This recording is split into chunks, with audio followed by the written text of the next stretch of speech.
بسم اللہ الرحمن الرحیم۔ السلام علیکم ڈیئر اسٹوڈنٹس۔ سائنس کے لیکچر میں ہمارا آج کا ٹاپک ہے ٹوٹل انٹرنل ریفلیکشن، اور آپ کا سوال یہ بن سکتا ہے کہ ٹوٹل انٹرنل ریفلیکشن کسے کہتے ہیں؟ تو اس کا جواب یہ ہوگا کہ جب روشنی شیشے یا پانی سے گزر کر ہوا میں داخل ہوتی ہے، یعنی کہ جب روشنی کثیف میڈیم سے لطیف میڈیم میں داخل ہوتی ہے تو یہ عمود سے پرے مڑ جاتی ہے، لیکن جب angle of incidence i critical angle c سے بڑا ہو جائے تو روشنی کی شعاعیں اسی کثیف میڈیم میں واپس ریفلیکٹ ہو جاتی ہیں، یعنی کہ ٹکرا کر واپس آ جاتی ہیں۔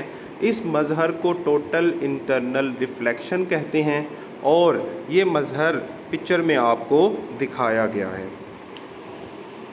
ٹوٹل انٹرنل ریفلیکشن کب ہوتی ہے، یہ سوال بن سکتا ہے۔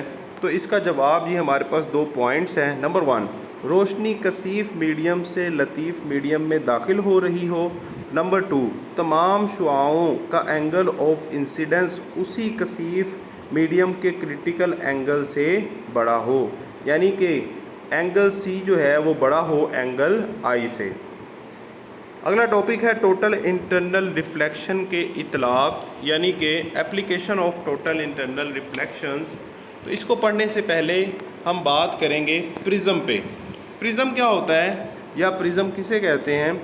پرزم شیشے کا ایک ایسا ٹکڑا ہوتا ہے جس کی 3 سطحیں مستطیل نما اور 2 مثلث نما ہوتی ہیں۔ پرزم کی ایک اور ٹائپ ہمارے پاس ہے جسے قائمۃ الزاویہ پرزم کہتے ہیں۔ تو قائمۃ الزاویہ پرزم میں ایک زاویہ 90 ڈگری کا اور 2 45 ڈگری کے ہوتے ہیں۔ شیشے کا کریٹیکل اینگل 42 ڈگری ہے۔ روشنی اس پرزم میں داخل ہو کر اندرونی طور پر ریفلیکٹ ہو جاتی ہے۔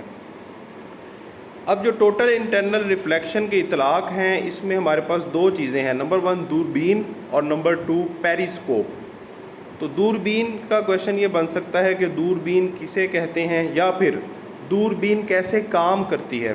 تو اس کا جواب یہ ہوگا کہ شیشے کا کریٹیکل اینگل قریباً 42 ڈگری ہوتا ہے۔ جب روشنی ایک قائمۃ الزاویہ پرزم میں داخل ہوتی ہے تو یہ کریٹیکل اینگل سے بڑا اینگل بناتی ہے۔ یوں یہ ٹوٹل انٹرنل ریفلیکشن کے وقوع پذیر ہونے کا باعث بنتی ہے۔ دوربین میں دور دراز کے اجسام کو دیکھنے کے لیے ریفلیکٹنگ پرزم استعمال ہوتی ہیں۔ اگلا سوال ہے جی پیریسکوپ کسے کہتے ہیں، یا پھر پیریسکوپ کیسے کام کرتی ہے؟ تو ہم پیریسکوپ کی مدد سے آنکھوں سے نسبتاً بلندی پر پڑے اجسام کو دیکھ سکتے ہیں۔ تو ہمارے جو سوال کا جواب ہے اس کے آگے سے سٹارٹ ہوگا کہ سادہ پیریسکوپ ایک ایسی ٹیوب پر مشتمل ہوتی ہے جس کے سروں پر 2 قائمۃ الزاویہ پرزم لگی ہوتی ہیں۔ پہلی پرزم جسم سے آنے والی روشنی کو دوسری پرزم کی طرف موڑتی ہے، دوسری پرزم اسے ہماری آنکھوں کی طرف موڑتی ہے۔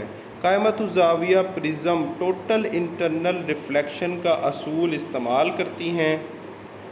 آبدوز اور ٹینکوں وغیرہ میں پیریسکوپ استعمال کی جاتی ہے۔